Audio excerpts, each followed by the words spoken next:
Hinge day! All right, so we're gonna go over a deadlift. Let's keep it relatively simple. People hear deadlift and instantly they're like, ugh, I don't know, you know.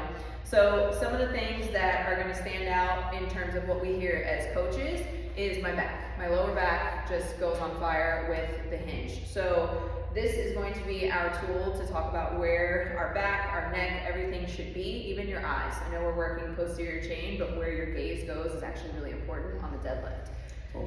Before we jump in, I want to say, guys, this is important because so many of us have back problems, back issues, okay? People throw out their back, they wake up with immobility, they feel tight, which leads to spasms, posture. So this movement is so important for your daily life.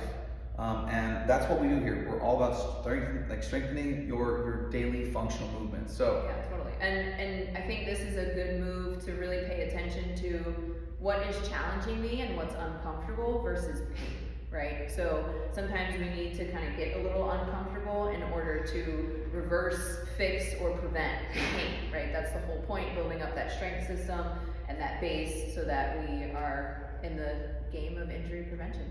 So, okay. All right, so let's jump in. First thing I'm going to do is come up to the kettlebell here, and a good cue as you're learning deadlifts, whether it's with a kettlebell or dumbbells, we want to keep the weight as close to the body as possible. Something that agitates the back is when you start to go into your hinge and you take the weight away from your body, what's now happening is my back is trying to pull the weight back to me versus keeping it close to. When I come up to the kettlebell here, in order to set my back up for success, I'm going to start to hinge here. Notice there's a slight bend in my knees, but the biggest movement are my hips. My hips are going back and my chest is following me. Where are my eyes? They are following my spine, right? So when you start to hinge, what you don't want is to keep your head up and now look at this big curve in my neck, okay? So to stand up here, eyes are neutral. They're just gonna follow me with my spine and keeping my hands close to my body. From here, I'm gonna pick up that kettlebell. My back is perfectly flat here, and then I'm gonna stand up nice and tall. Now before I get into my reps, naturally when you pick something up, you kind of want to do this, right? You want to sink into it and round those shoulders. So before we get any reps in, we're going to pull those shoulders back, adjust the chest, keep the weight close to the body, and then my eyes are going to follow my spine as I drive my hips back, and then I'm going to stand up nice and tall, keeping a slight bend in my knees. At no point are we locking the knees out, right? Nice and relaxed here, drive with the hips, back stays flat, and then we stand up tall, squeeze the glutes. All right, cool. All that, amazing. Guys, notice how the weight came straight down, okay? Didn't go forward, didn't move forward. It was nice and controlled on the way down, straight up and straight down. So wherever it is, she's holding right here. It's not going any other direction, not forward, not backwards. Just like that, perfect. A lot of core engagement. She was talking about lifting her chest, make sure that core is braced. Let's set the weight down for a second. We have this in class, it's a dowel, it's very simple. To make sure that your back is flat, right? We may not even have that mobility to actually set the weight on the ground. Okay, some of us need a little bit of an elevated platform because we've lost a lot of range of motion. So this is why stretching is super important.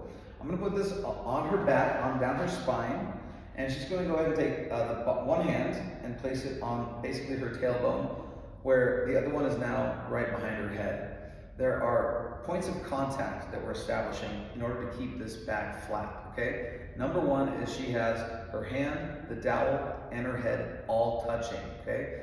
If she can, even better, to point that elbow back. Now she's kind of rotating the shoulders, working on even making that form even more perfect. Her head is level. Why? Because her chin is level. The next point of contact is the sort of upper middle spine here. Again, the dowel and her back are touching. Her shoulders are relaxed down here. Let's kind of turn just a little bit this way. Her shoulders are relaxed down here. So punch up your shoulders real quick. Okay, we want to avoid this, right? We're adding tension to the body. This is where we experience all kinds of neck issues. Dropping these shoulders back down, lifting up the chest, maintaining this point of contact, and lastly, down here, lower tailbone, hand, and dowel are all touching. Now, she's going to maintain that exactly. These points are going to stay in contact with each other. Let's have you turn back, right? as she hinges at the waist, right? There's two ways we can get things down to the ground. We can come down to the ground. We can either squat or we can hinge. As she comes down, she maintains these points. Let's say she didn't have this range of motion, right? She had less range of motion. Again, let's come on down to about right here. Some people are here, okay? They can't come down any further without arching their back, without really dumping into certain areas.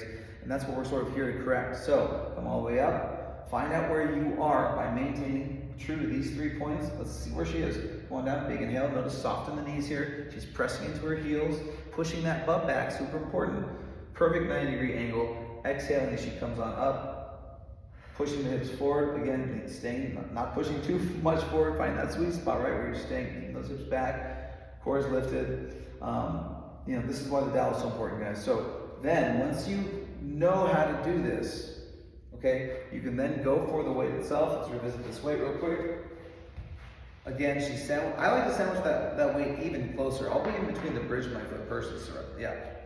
What do you feel about that? That's good. I like to have just from kettlebell swing point of view. Right. So we'll get into that another time, but you're relatively far away and then you squat and pull. So for me, I'm kind of right above my toes here. I go into my hinge, I stand up, but now from here, my point of reference are my shoelaces. I like to keep the kettlebell around my shoelaces. Yep. Especially if you're going super heavy, even just moving it slightly forward, you feel that rise up into your back. You're like, oh man. So, anything else on the hinge? I think that's it. I think a lot of people get really confused on their chest. They're thinking so much about your chest. And it's kind of like, hey, yeah, your chest is going to move, but your chest is moving because your hips are moving, right? So always think of, oh, I'm leading with my hips, but look, naturally my chest will follow. And then I come back up, versus if I'm not paying attention to my hips and I'm just thinking about my chest, now we get into that rounded back, right? So now we're leaning here versus see the difference in being here. Yeah. Also, guys, what you mentioned, the shoulders. Set those shoulders down and back. There's one place that your shoulder wants to live. It's nice and relaxed. It's down. The shoulder blades are relaxed. Okay, she's still engaging in her lats because she's holding weight. And notice how long these arms are as well. There's no need for you to ever lift up those weights. We see a lot of brand new purse. Yeah, like brand new purse. Hey guys, relax. No. Keep this relaxed the entire time, right? You're really focusing on grip strength here. Your shoulders are relaxed here. You're relaxed with the elbows as well. You want to keep that. You don't ever want to lock those guys out too, especially the heavier you go.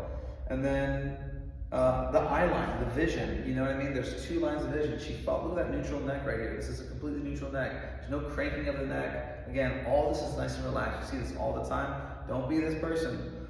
You're looking straight. Boom, as you make your way down with control, accommodate the hips, coming on back, big push. All the action is basically between here and here. This is where all that's happening, super important. Glutes.